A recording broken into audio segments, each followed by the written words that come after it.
Når du gerne vil have overblik over din gaveshop, så logger du ind på dashboardet, og så vælger du fanen Shops.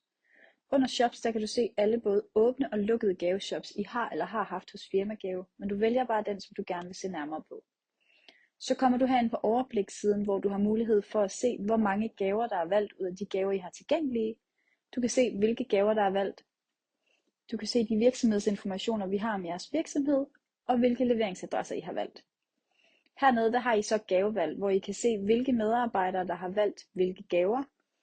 I kan filtrere gavevalgene på afdeling, på deres status og på deres leveringsadresse.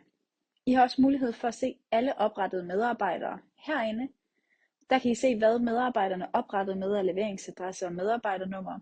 I har mulighed for at oprette en ny medarbejder, sende en påmindelse til medarbejderen eller invitere medarbejderen til gaveshoppen.